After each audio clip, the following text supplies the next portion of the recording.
Good afternoon, Kentucky. Bob in his backyard, and the cloudy, getting ready for rain again. Um, it's been a it's been a great time doing these videos, and I hate for the weather to end, but we'll try to keep them going and try to get some different subjects. But today, we got a couple things. We got a couple projects we're going to work on, um, and this behind me is one of our biggest tools. And if you have any thought about getting a greenhouse, it's the time to do it. Uh, it's Black Friday. Everything's better on Black Friday, and so I looked them up last night. Anywhere from, well, we paid like $600 for this one. It's a 6x8. Uh, I'm not selling greenhouses. I don't sell anything. I'm just telling you. Um, we kind of went by reviews, and this one seems to hold up. And it's been our third year, and it's taking our growing to a new level. And when you can start um, seedlings off, and know that all your vegetables were started right here in your with your hands in your dirt, it's a great thing. There's a few things you must know for a greenhouse. And especially with climate change and the weather's changing everywhere, um, you have to be able to secure it to the ground. Um, just what I did. It's a 4x4 square, or rectangle really, and they're lagged together. And then I drove rebar, probably 2 feet, down through it in a couple spots to make sure my base was going to stay. And then I'll show you here in a second. Um, they're rated at 50 miles per hour. We've had 50 miles per hour plus here. And not saying I was doubtful, but watching the trees wave back and forth and waiting for my greenhouse to be flying. And most people I talk to, oh yeah, we had a greenhouse. It lasted, a half a season, and the wind blew it, tore it all to heck. Um, so what we did, we took two lag. Um, they're like a spiral, like a big screw, and they're about, well, ours are about that long. I luckily knew a guy that did telephone poles, and he gave me two. It was for scouts, but I ended up using them. And then a tarp strap, or a ratchet strap. I knew I'd get it. Ratchet it down. You can't ratchet it too far, but when them winds are coming, all it needs to do is get one, whoo, and it's gone. So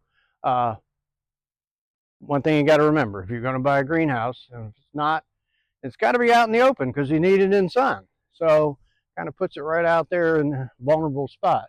Another thing, when you buy it, it comes in a couple boxes, heavy boxes. It's all aluminum, but there's a lot of weight to it. And the Amazon guy, not real fond of them guys, I guess. But when you put it together, there's 1.5 million parts here, and you got to go exactly how these instructions say. So you need somebody that's real good on instructions and real good at assembling. And it took me pretty much a day and a half to put it together. They might, and I'm a handyman, so it wasn't any problem. But you miss one step, and you're starting all over again. So the the the greenhouse, it doesn't come with anything. You got to put tables in it. We just put hanging L brackets on the side and put shelf wire, whatever. And then I had my wife's aluminum, or feed trough looking thing all across the back. And So we wanted it outside, so we ended up putting a wash tub, and I'll have to show you what we got growing in there. Um, we usually use our greenhouse spring, well, winter, because we did, I told you this before, but we had carrots and lettuce going all winter last year. Never bought a head of lettuce through the whole winter, and carrots did great. And you can do them in a tub like that. You do them in a grow bag, which we're really trying this year, and we'll see how that works. And but it's free veggies, and it's fun. You come out every once in a while, probably 3 or 4 times all winter. When it got to close to zero, I brought a little heater out, and for a couple hours, they heat up really quick. I'm surprised, and they're polycarbonate. It's flimsy, but it's tough. They say it won't break, and I don't know. I've seen things hit it, but so we're real happy with ours. And like I said, I looked them up, and you can get them for $350. I don't know. They look like the same thing but it's worth it. And if your wife or your husband or your kids or whatever are really into gardening, this would be a great Christmas present. I think mine was a Valentine's present, I think. And but it's been fun. And then springtime comes, and then I'll show you a picture. You got it loaded with every seedling you can possibly put in here. And then summer slows down, gets too hot. Now we take, you can get black shade cloth to put over top. We just took a couple. I tore down a porch that had pet screen, which is a real thick black, and I just flop it over top, and it stays right there, and the wind hadn't blown it off. I was surprised, but and and then in the fall, like now, we're growing things, getting ready for winter. So we're going to see how far we can go with it this year, and but it's a ton of fun. But one thing you have to get um, in the back, it has a louvered. No, it's on the side. It comes up when it gets hot, and it's very important. If you want to come out there, and every time it gets 100 degrees, it'll get 100 degrees really fast. And if you got seedlings, uh, not good. They don't like 100 degrees. Um, it's a little mechanism, which I'll show you here in a second. It's about $30, and it's regulated by the temperature. I don't know how it does it, but it's got something that when it gets hot, it goes up, and then when it gets cold, it goes down. Now we've had ours. We were recommended that real early, so we had ours in it the first year, and it's worked great. I mean, it's like you see in my other videos, I got things growing in from the outside, um, but it's very important because you don't want to spend weeks and weeks getting plants ready and then forget and cook them all. So very important. Your tie downs, gotta have them. Um, the automatic vent opener, yeah, and just a good foundation on the ground. I mean, you want to pour concrete, costs money, and it's permanent. Here, when we don't have a huge yard, a little less than an acre, but ours is covered with trees. So this was our best spot. Um, so, I would love to have a big greenhouse. You could just keep going, and all my inside plants outside, but I don't want to heat something all winter, especially as cold as it gets here. And so, we just decided this little small one is perfect. And for us too, well, you see, we do 43 different species or different kinds of vegetables and herbs and all that. And it works great for us. So I will closed for now. I'm going to show you the other parts um, and that are important. And then we got one more thing. I'm gonna start a new project in the back um, where we had our corn originally, and the raccoons ate it. And I'm going to transform that garden um, into something beautiful. So it already is, but um, to match the rest of our garden. So I'll be back in a second, and I'll show you this, and then we'll head back there. Sure we will. Bob's back, and here's what I was trying to explain. It's an auger, and you can buy them on Amazon too. I seen them last night. And then it's just a ratchet strap that goes up to the top, and every once in a while you have to tighten it up, but I'm probably going to replace it here pretty soon, maybe before winter. I don't know. It takes a lot of abuse out here. And I'll show you. You know, a greenhouse always ends up to be a storage unit, but one of them things. This is what we got growing. So we've done pretty well. We've been picking lettuce for a month. Some of these came from outside. This one's starting to bolt. If you don't know what bolt is, it's trying to flower. So we're gonna have to cut it off and start more. This is pak choi. It's an amazing oriental vegetable, and doing beautiful. And it's amazing when you don't have bugs eating everything up, how pretty everything. This is a cabbage we started, and this one looks like it's starting to bolt too. And we got a petunia in the back that's getting taller and taller, and our cabbage here is making a head. So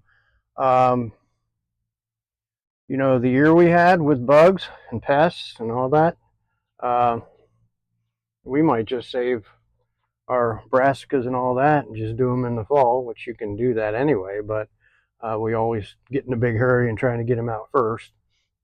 One more thing I forgot to mention, this is a fan. It's nice in your greenhouse to keep it circulated. Always keep the air flowing, and it's good for seedlings. You can get greenhouse gnats, which drive you insane. They're not really that harmful, but they're just a pest. They just fly around. So this air thing, and it's solar, so it doesn't cost you anything. And my son and daughter-in-law bought it for me for Christmas, and we've been using it. And when the sun comes out, fan comes on and circulates. And when the sun goes down or the sun goes away, like today, not moving anywhere. So we just put on the floor of ours, we just put wood chips, and you know, there's our 4x4 foundation. And I forgot to show you while I was in here. This is the mechanism that, when it gets hot, it opens up. When it gets closed, it closes. Like today, it's closed. So very important. One of the most important things about a greenhouse is you got to get that vent, so it goes all by itself. And so that's about it for a greenhouse.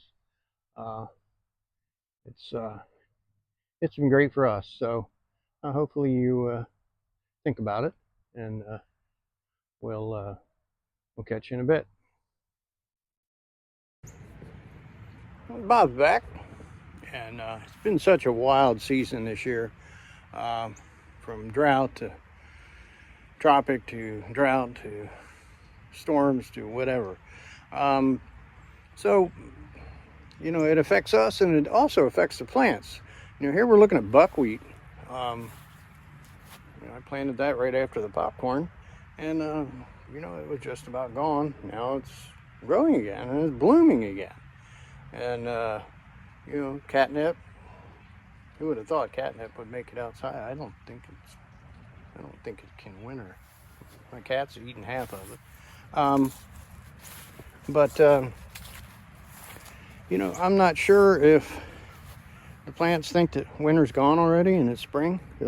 This nasturtium was pretty well gone, and now it's in its full glory, and just blooming for all it's got. You can tell because the tomatoes are coming up. If you look in my tomato patch, you know, they usually sprout in the spring, and I've got hundreds of little tomatoes growing now. So I don't know what we're going to get in spring. More nasturtiums.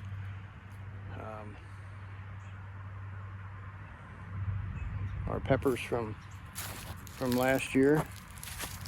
I took in a few to winter them over. See if I can do that in my garage. And basil still going in middle of November. We still got zinnias. What? And this is called borage. This is an herb. I think it's medicinal, but it's pretty cool. Beets. More beets. Turnips. Turnips did the same thing. If you do radishes, tomatoes, or whatever, dries out, then it gets too wet, and then they split right down the middle. Doesn't hurt anything, but it's just, you know, these plants don't know what to do. Here's dill blooming middle of November. I don't know. A little more beets. Our peppers still going. Our walking onions. They're not walking much, but I guess it's not that time. This is our garlic and carrots, companion planting, put together. You know, the carrots will make it through the winter, but we like to pick them, you know, before then. But the garlic keeps going, and then winter's over, comes back in spring, and you know, harvested in June. These are onions we planted, so they're getting a good start, and they're going to be good and ready to handle the winter cold. And radishes, we've been picking them all the time. Swiss chard, still beautiful, eating all I can eat, but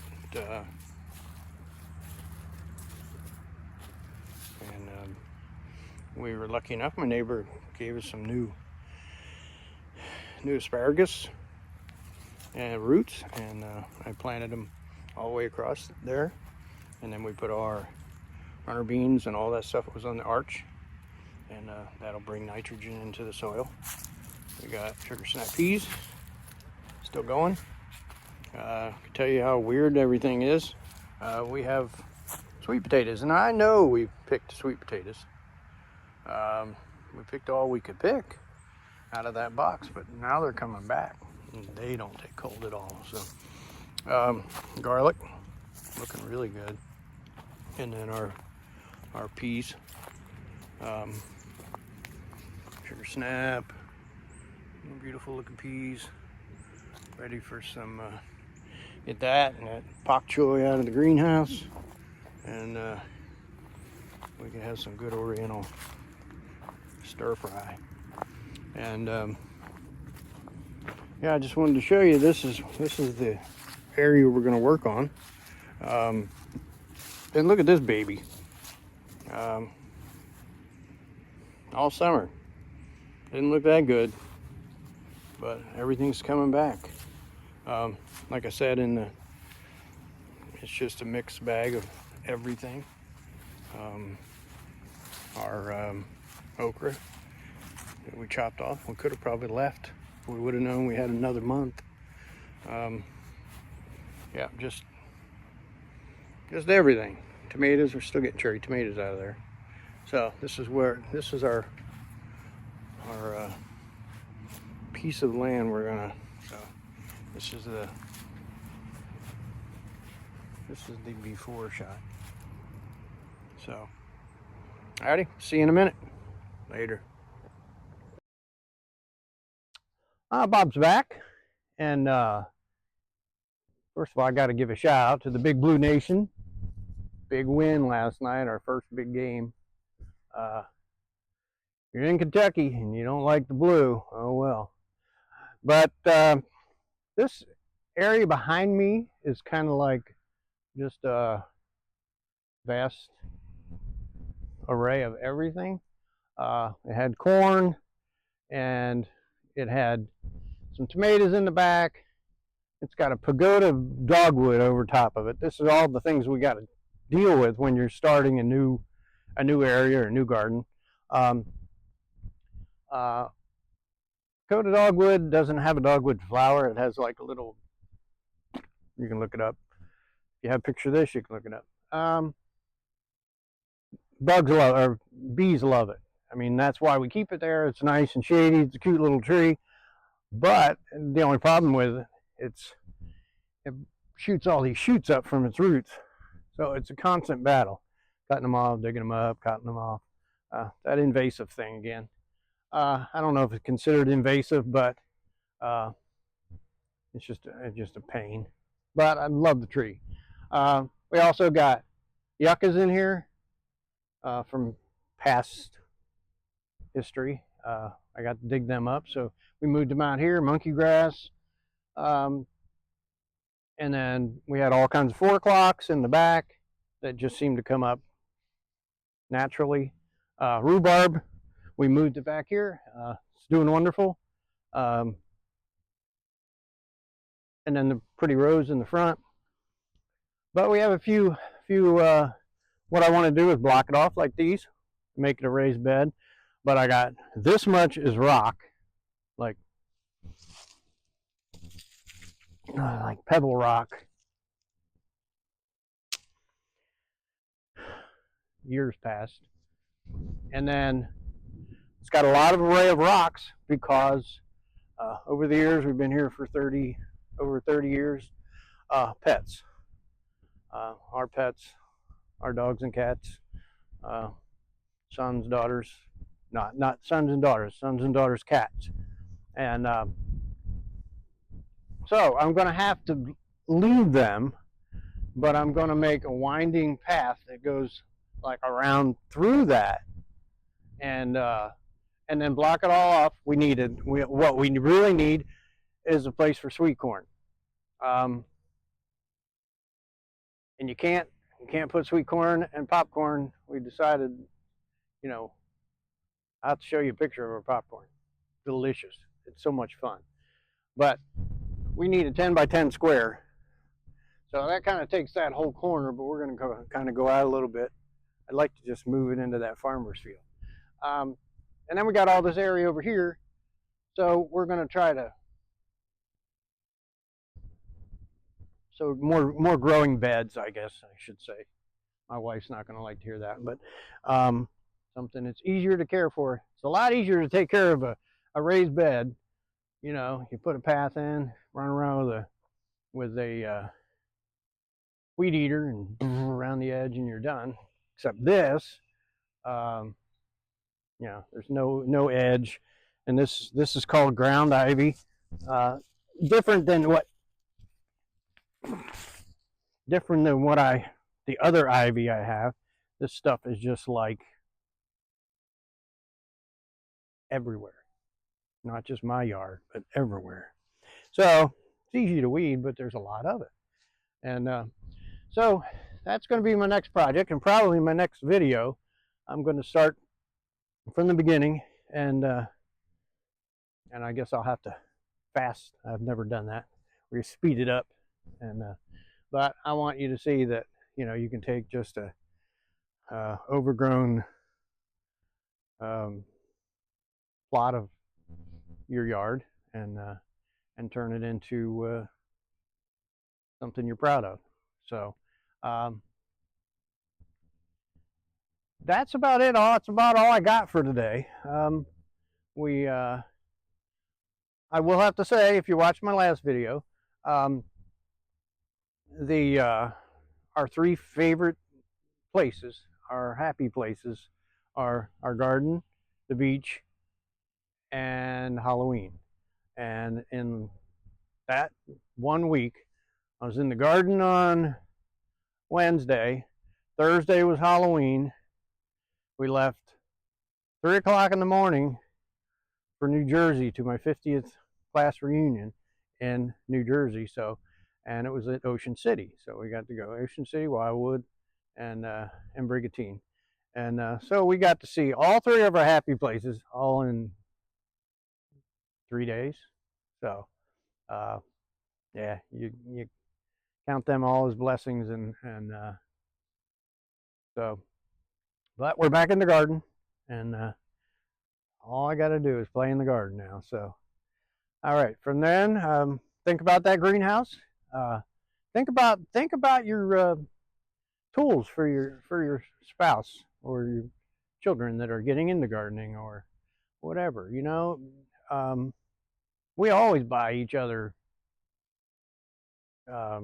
pruners, and you've seen, shovels and forks and stirrup um, hose, and but anything. I mean, garden. My wife gets gardening gloves every year from the kids, and so it's such a fun, and it's exciting. You can use them forever, and you just get them, and you got to sit and wait till spring gets here, but you can start planning, and we'll have a video on that, getting your garden planned and what you're gonna put in it, and I'm trying to keep up with the times. It's hard in Kentucky. Um, a Derby Day is our day to put things in, and October 16th is our frost date. Well, Derby Day worked, but a week later we got frost, so that was a whole mess. And we got October 16th, we got our first frost, and then it frosted for about 3 days. I covered everything up, and hopefully you got to enjoy the rest of this month, because things are still growing, and it gives you plenty of time to bring in what you wanted to bring in, or harvest whatever you wanted. I mean, we've had a great fall here, and after it finally rained, it's amazing. And I think all I've done is rake leaves, and so, but that's fall. So from that, we'll say goodbye, and please, if you enjoy my video, share it, and please become a subscriber. It makes me feel like I'm doing something with a purpose. So we'll talk to you soon. Later.